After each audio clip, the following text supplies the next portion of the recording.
आपने बताया कि जो पॉलिसीज बनती हैं वो सारी उस कंट्री के सिटीजन्स के लिए बन रही है, तो वो कंट्री ही संभाले, उन्हीं के हेड संभाले। मेरा क्वेश्चन ये था, और मतलब क्योंकि हमने ये चीजें बहुत ज्यादा देखी है कि जो पॉलिसीज बनती है वो लोअर लेवल तक नहीं पहुंच पाती। आपके आने के बाद, ऑक्सफैम इंडिया बनने के बाद, इसके ऊपर कितनी इम्प्लीमेंटेशन हुई कि जो पॉलिसीज बनी है हमारी जनता, जैसे कि आपने मेंशन किया, वो अवेयर भी हो और उन तक ये पॉलिसीज पहुंचे? कई पॉलिसीज में ऐसा हुआ है कि लोगों की मांग के मारे सरकार ने पॉलिसी पास तो कर दी, लेकिन फिर इम्प्लीमेंटेशन की कोशिश नहीं करी। अब जैसे ये डोमेस्टिक वायलेंस लॉ है, ऑक्सफैम का बहुत काम था इस इशू पे, क्योंकि जैसे मैं कह रही थी कि not only in India but in the whole world it's a huge issue. About 20 to 30% of women, किसी भी कंट्री का आप स्टेटिस्टिक ले लो, चाहे अमीर लोग हैं, चाहे गरीब लोग हैं, चाहे सब, क्योंकि इट्स नॉट अ अमीर गरीब का इशू, ये पावर का इशू है। आदमियों के हाथ में पावर है और वो दबा के रखते हैं औरतों को। ये पूरी दुनिया की रियलिटी है। इंडिया में बहुत हाई था, ये 1/3 of the women were suffering from violence, हर तरह की वायलेंस, और हाईली एक्सेप्टेड इन सोसाइटी। मतलब औरतें भी कहती थी कि हाँ, अगर हम ओबे नहीं करेंगे तो हमें पिटना चाहिए। आदमी लोग भी यही कहते थे कि हाँ, इनको पीटेंगे,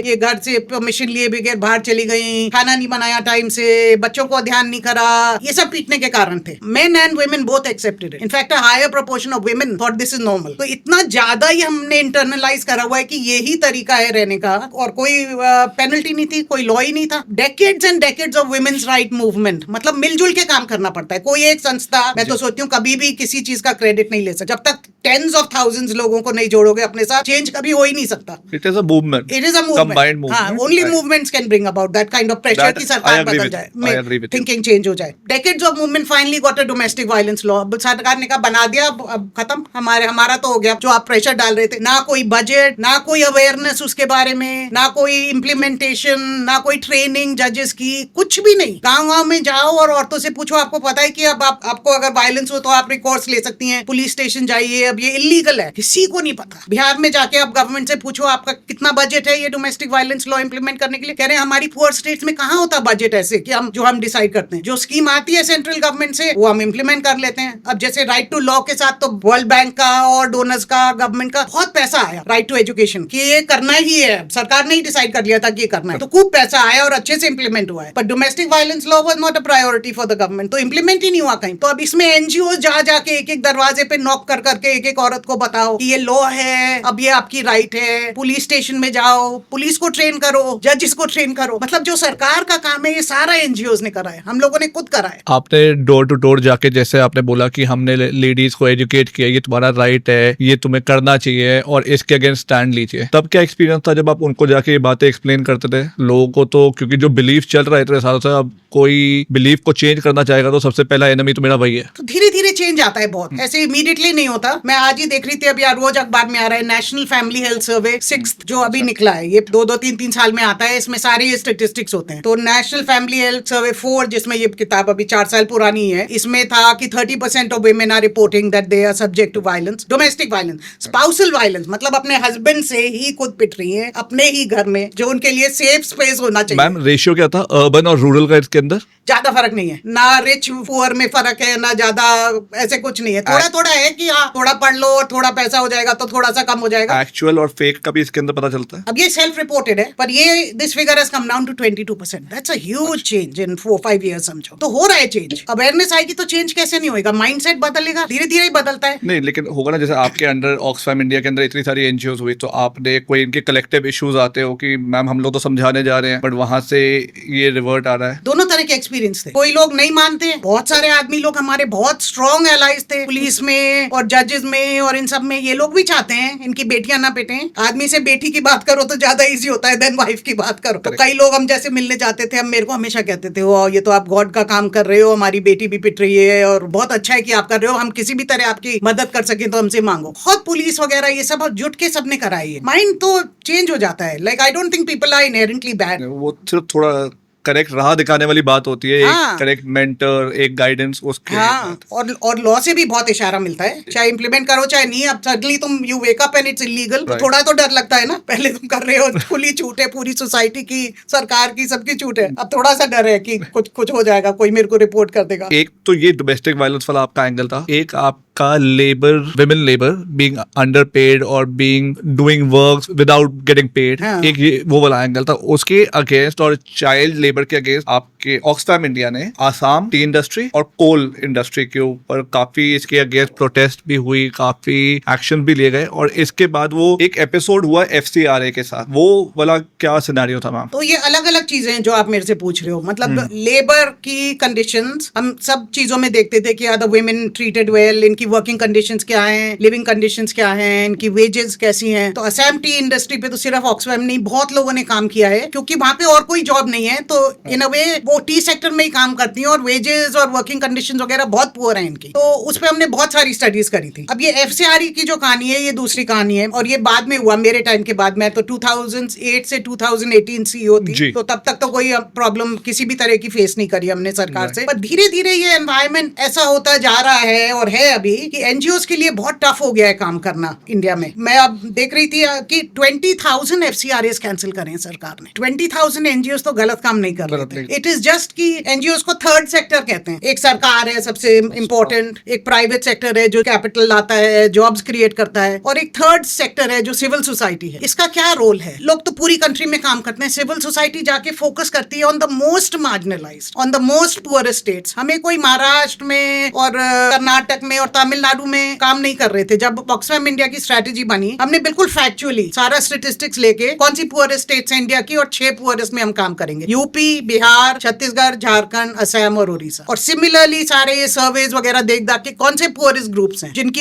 इश्यूज हैं, Dalits, Muslims, tribals and women, इन लोगों में हमको काम करना है। और सारे NGOs इसी तरह से सबसे गरीब, मोस्ट मार्जिनलाइज्ड ग्रुप्स के साथ काम करते हैं। अब इनको तो ज्यादा प्रॉब्लम्स होंगी। सरकार कह रही है कि हमारी पॉवर्टी रेट 30% है, और हम बहुत ही किसी गरीब जगह में काम कर रहे हैं जहाँ ऑलमोस्ट 100% है। हमको तो पता है कि 100% है पॉवर्टी रेट, हमें तो पता है मेल न्यूट्रिशन रेट 50% है। कई सरकारें सुनना ही नहीं चाहती कि प्रॉब्लम्स क्या हैं। उनको लगता है कि एक कहानी हम बता रहे हैं जो कि बहुत गरीब लोगों के बारे में, एक वो बता रहे हैं कि पूरे देश में इतनी तरक्की हो रही है। दोनों कहानियां सही हैं, पूरे देश में भी तरक्की हो रही है, लेकिन साथ साथ इन लोगों की उतनी फास्ट तरक्की नहीं हो रही जितनी अपर इनकम की हो रही है। तो ये गैप जो अमीर और गरीब है, ये बहुत बढ़ता जा रहा है। India is now one of the most unequal countries in the world. That is not a good thing. जो हमारी इतनी अच्छी ग्रोथ है वो थोड़ा इक्वली डिवाइडेड हो। तो हम जल्दी से पॉवर्टी तो पहले खत्म करें, फिर आगे जो कमा रहा है कमाए। ऐसा कोई नहीं होना चाहिए इंडिया में जो आज तक भी खाने के लिए मजबूर हो। ऐसा तो कोई नहीं होना चाहिए। We are a middle income country now. Nobody should die of hunger. हाँ, तो ये जो आवाजें आती है ना, ये कई लोग वेलकम करते हैं। In a democracy, in a healthy democracy, civil society का जो रोल है ब्रिंगिंग दीज प्रॉब्लम्स, मीडिया का जो रोल है, हम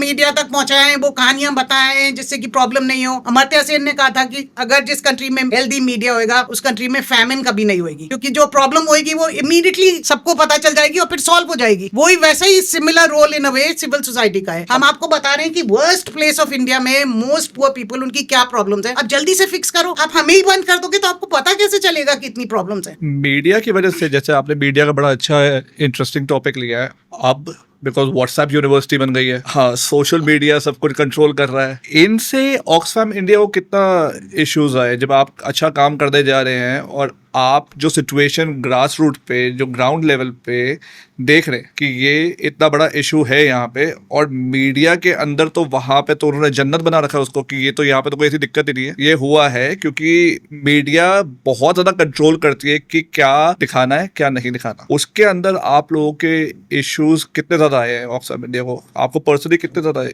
हमारा कई NGOs के अलग अलग के डिफरेंट अप्रोचेस होते हैं। कई लोग बहुत विजिबली कैंपेनिंग करते हैं, जैसे आप ग्लोबली देखें, ग्रीन पीस शिप्स चला रहे हैं, ये कर रहे हैं, they work through the media. इतना सा बीच का पार्ट लिया, पूरा क्लीन करके आ गए और बोला हमने 1 किलोमीटर का बीच साफ किया। नहीं, वो बात नहीं, पर they working through the media, they using media as their ally कि हम कोई किसी चीज पे हमको अटेंशन लानी है तो वो मीडिया के थ्रू लाएं। हमारा ये इस तरह का अप्रोच नहीं था। हम लोग रिपोर्ट्स लिखते थे और फिर उनको सरकार को देते थे और उन्हीं के साथ डिस्कस करते थे। आपसे डिस्कशन करने के बाद ना मैम कई चीजें ऐसी समझ में आती है कि एक तो इंडिया है जो नजर आ रहा है that we are the 6th largest economy in the world and we are progressing like a very very strong country, but at the same time the gap between the rich and the poor is increasing. Yes, और वो साथ साथ हमारे लिए एक तरह से देखा जाए तो डिस्टर्बिंग भी है चीज। उसके लिए हम लोग कुछ कर क्यों नहीं पा रहे? मतलब मेन रीजन कहाँ से जाके, क्या NGOs को, जैसे तो आपने बता दिया कि एक तो फंडिंग का रुकना हो गया, एक और रीजन मेरे को जो लगता है, यू कैन करेक्ट मी, कि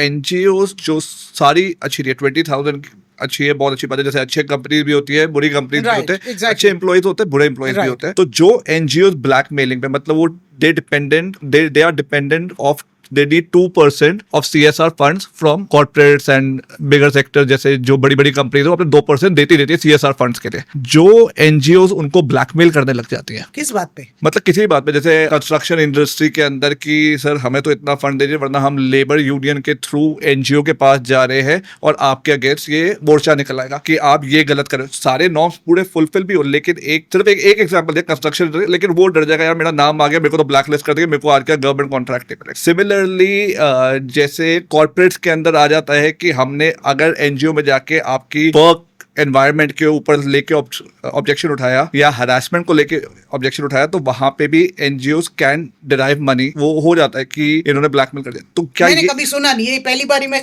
जिंदगी में ब्लैकमेल वर्ड सुन रही हूँ। ये तो गैंगस्टर करते हैं, एनजीओज क्यों करेंगे? इतना पावर नहीं होता एनजीओज के पास क्योंकि कि वो वो किसी को ब्लैकमेल कर पाए। सेल्फ डिक्लेयर्ड एनजीओज बन जाता है कि हमने अपनी एनजीओ बना लिया, छोटी थी, अब हम तो इतना पैसा ले लेंगे। मैं कह रहा हूँ जो एक्चुअल एनजीओज है, they don't care about these things. हाँ। वो नजर आती है कि वो ये सब कुछ काम कर रही है, they are not running behind money, क्योंकि वो अच्छे घरों के लोगों को वॉलंटरली काम भी देती है और लोग करते हैं काम, वो नजर आता है। लेकिन क्या ये भी एक रीजन हो सकता है कि कुछ एनजीओ, जैसे आपने बोला कि सारी एनजीओ तो गलत नहीं हो सकती, कि 20,000 एनजीओ की आपने फंडिंग रोक दी, तो मतलब कुछ गलत भी आती होंगी सामने। जरूर गलत आती होंगी। ऐसा तो जैसे आप कह रहे हो, हर सेक्टर में अच्छे जी। भी लोग हैं और कमती बुरे लोग हैं, जहां तक मैं सोच। मैम मैंने एक चीज देखी है, जैसे आप तो जेंडर इक्वालिटी की बात कर रही हैं कि हर चीज के अंदर सही और गलत लोग हैं, बट गलत लोग आज की डेट में इजीली निकल जाते हैं उस सिचुएशन से, और बेचारे जो इनोसेंट लोग हैं ना, वो अटक जाते हैं। उसके ऊपर मैं आपसे डिस्कशन करूंगा, मेरे पास कुछ क्वेश्चंस हैं। मैम जब आपने एनजीओ से 2018 में ऑक्सफैम इंडिया से आपने रिटायरमेंट ले ली, और आपको क्या ड्राइव एक और चीज ने किया कि आप अपनी बुक लिखना चाहती थी? ऐसा क्या मैसेज आपको लगा कि मैं और अभी पूरे वर्ल्ड के अंदर एक और मैसेज और भेजना चाहती हूँ? वो क्या ड्राइव थी? Actually it just happened by chance. 2018 में मैं रिटायर हुई। मैंने सोचा अब 1 साल मैं काम नहीं करती, मुझे लग रहा था 5 साल की उम्र से 60 साल की उम्र तक काम ही काम करा है, तो 1 साल तो कम से कम नहीं करूँ, फिर कुछ करूंगी, फिर सोचूंगी कि क्या करना है। उस साल मैंने सिर्फ एक चीज प्लान करी थी, एक 200 किलोमीटर वॉक इन स्पेन। तो मेरी सारी 200 तैयारी उसी में लगी हुई थी। 200 kilometre walk in span of what time? In about 10-12 days. 200 kilometre. तो ये ऑक्सफैम की वो फंड रेजिंग का जो मैं आपको बता रही थी, वो करवाते करवाते और लोगों से मेरे को खुद भी पता चला कि मैं इतना चल सकती हूँ। मैंने 100 किलोमीटर करे थे 40 घंटे में, तो अब मुझे पता चला कि ये क्षमता है, तो इसको एंजॉय भी करो, यू नो। और हम तो एप्पल की दुनिया में 10,000 स्टेप्स नहीं कर पा रहे मैम। मैं एक सेमिनार में गई और वहां पे जेंडर के ऊपर बात हो रही थी, और एक ये थी सुष्मिता देव, जो उस वक्त head of the women's wing of the Congress party, she is a lawyer. तो उन्होंने सेमिनार में कहा कि जो सारी पार्टीज हैं ये इकट्ठे मिलके और एक मैनिफेस्टो बनाना चाहते हैं for the first time about women's issues separately. और उनको राहुल गांधी से इंस्ट्रक्शंस मिले थे कि हम ये बनाएंगे और सारी वुमेन्स इश्यूज हाईलाइट करेंगे हम। अच्छा। तो फिर मैंने सोचा अब ये तो मेरा टॉपिक है, इसके कुछ काम हो रहा और मैं ना जुड़ूं उसके साथ तो ये मुश्किल है। अच्छा। तो कॉफी ब्रेक में मैं उनके पास गई, मैंने कहा ऐसी मैं कह तो दूं, मैंने कहा मैं अभी रिटायर हुई हूँ, मैं आपको हेल्प कर सकती हूँ इस काम में। तो शी सेड हाँ आ जाओ, मेरे को बहुत जरूरत है एक इकोनॉमिस्ट की, आप मेरे साथ जुड़ जाओ। फिर मैंने कहा अच्छा ये मेरा फोन नंबर है, आप मुझे when you are ready contact me. फिर मैंने सोचा भूल जाते हैं लोग, कहते होंगे और नहीं, इमीडिएटली उनका फोन आ गया। उन्होंने कहा आप मेरी ये टीम है, इनको सिखाओ कि मैनिफेस्टो कैसे बनता है, क्या होता है। साथ साथ फिर वो एक्चुअली 2018 था, तो 2019 में इलेक्शंस आने वाले थे, तो वो 1 साल की छुट्टी तो मिली नहीं। फिर हम लोग कंसल्टेशंस करने लगे कि संस्था है जिसने ये किताब निकाली है, समृद्ध भारत फाउंडेशन। अच्छा। तो ये छोटी सी संस्था है, लेकिन ये क्या कर रही है कि all the secular parties of India इनको एक कॉमन प्लेटफॉर्म पे लाए on some issues। तो इन्होंने शुरू करी है bringing people together to help all these parties write a common manifesto। तो दलित की मुद्दों पे, मुसलमानों की मुद्दों पे, फॉरेस्ट की मुद्दों पे, ओबीसीज की, हर मुद्दे पे हमने बहुत सारी ये कंसल्टेशंस करी। इसमें कई सारे 400-500 लोग आए अपने अपने खर्चे से from all over India to share the ideas कि कैसे करें। तो इतने अच्छे, और मैंने जेंडर वाला ऑर्गेनाइज किया, तो इतने अच्छे अच्छे आइडियाज निकल के आए। हमने कहा अब ये सारे इलेक्शन आया, खत्म हुआ, ideas is what changes the world. जो मैं आपको बारी बारी कहती हूँ, world bank provides 2 thing, money and ideas. एक के बगैर दूसरा बिल्कुल बेकार है। फिर हमने कहा इनको एक बुक्स निकालते हैं, तो ये पूरी one of many series of books, about 10 or 14 of them, जो हमने जो भी सारे आइडियाज आए थे एक्सपर्ट से, वो हमने सारे, फिर मैंने कांटेक्ट करा, और ये टॉपिक्स भी फिर नीचे से ही निकल के आए।